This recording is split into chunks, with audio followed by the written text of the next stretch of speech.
राधे राधे भक्तों, जय श्री कृष्ण। आज की वीडियो में हम बात करेंगे विजया एकादशी व्रत कथा। धर्मराज जी बोले, हे जनार्दन, फाल्गुन मास के कृष्ण पक्ष की एकादशी का क्या नाम है तथा क्या विधि है, सो कृपया करके कहिए। भगवान बोले, हे राजन, फाल्गुन मास के कृष्ण पक्ष की एकादशी का नाम विजया है। इसके व्रत के प्रभाव से मनुष्य को विजय मिलती है। विजया एकादशी के महात्म्य के श्रवण से और पाठन से समस्त पाप नष्ट हो जाते हैं। एक समय नारद जी ने ब्रह्मा जी से पूछा, हे ब्रह्मा जी, आप मुझे फाल्गुन मास के कृष्ण पक्ष की विजया एकादशी का व्रत विधान से बताइए। तब ब्रह्मा जी बोले, हे नारद, विजया एकादशी का व्रत प्राचीन व सब पापों को हरने वाला है। इस एकादशी की विधि मैंने आज तक किसी को नहीं की। यह समस्त मनुष्यों को विजय प्रदान करने वाली है। त्रेता युग में श्री रामचंद्र जी ने जब 14 वर्ष का वनवास हो गया था, तब श्री लक्ष्मण जी और माता जानकी सहित पंचवटी में निवास करने लगे। उस जगह महापापी रावण ने सीता जी का हरण किया।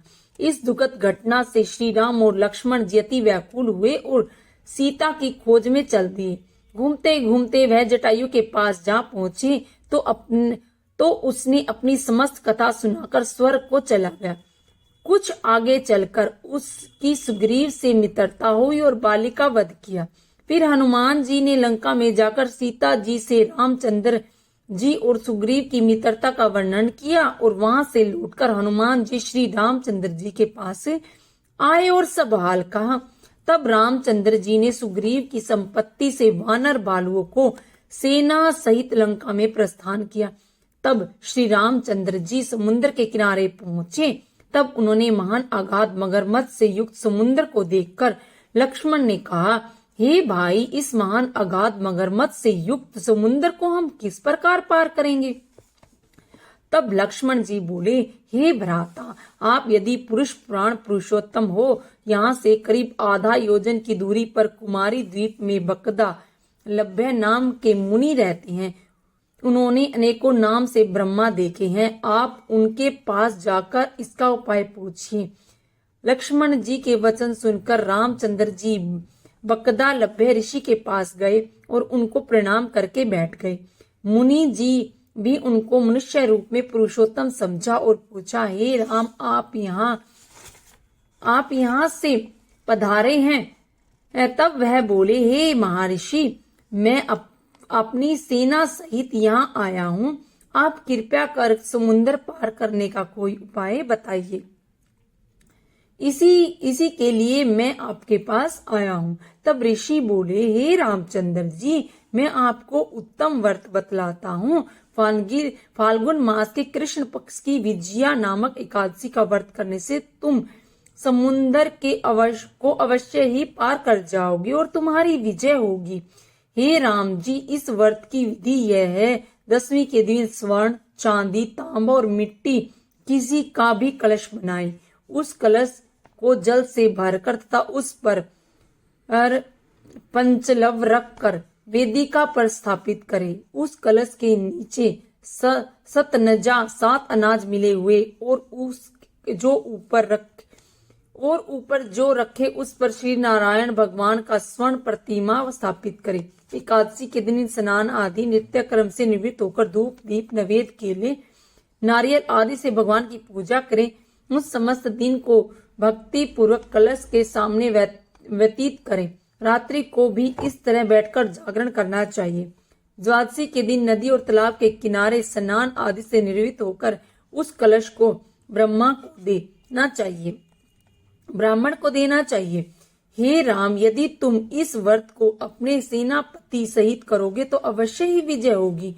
तब श्री रामचंद्र जी ने मुनि की आज्ञा अनुसार विधि पूर्वक विजया एकादशी का व्रत किया। इसके प्रभाव से दैत्यों के ऊपर विजय हुई। अतः हे राजन, जो मनुष्य इस व्रत को विधि सहित करता है उसको दोनों लोकों में विजय होती है। ब्रह्मा जी ने नारद जी से कहा, हे पुत्र, जो इस व्रत का महात्म्य सुनाता है उसे वाजपेयी यज्ञ का फल प्राप्त होता है। श्री जगदीश जी की आरती। ओम जय जगदीश हरे, स्वामी जय जगदीश हरे, भक्त जनों के संकट क्षण में दूर करे। ओम जय जगदीश हरे। जो ध्यावे फल पावे, दुख विन से मन का, सुख संपत्ति घर आवे, कष्ट मिटे तन का। ओम जय जगदीश हरे। मात पिता तुम मेरे, शरण गहूँ मैं किसकी, तुम बिनी और न दूजा, आस करूँ मैं जिसकी। ओम जय जगदीश हरे। तुम हो पूर्ण परमात्मा, तुम अंतर्यामी, पार ब्रह्म परमेश्वर, तुम सबके स्वामी। ओम जय जगदीश हरे। तुम करुणा के सागर, तुम पालन करता, मैं मूर्ख कल कामी, कृपा करो भरता। ओम जय जगदीश हरे। तुम हो एक अगोचर, सबके प्राणपति, किस विधि मिलूं दया में, तुमको मैं कुमति। ओम जय जगदीश हरे। दीन बंधु दुख हरता, तुम ठाकुर मेरे, अपने हाथ उठाओ, द्वार पड़ी मैं तेरे। ओम जय जगदीश हरे। विषय विकार मिटाओ, पाप हरो देवा, श्रद्धा भक्ति बढ़ाओ, संतन की सेवा। ओम जय जगदीश हरे। श्याम सुंदर जी की आरती जो कोई नर गावे, कहत शिवानंद स्वामी सुख संपत्ति पावे। ओम जय जगदीश हरे। राधे राधे भक्तों, जय श्री कृष्ण, हर हर महादेव।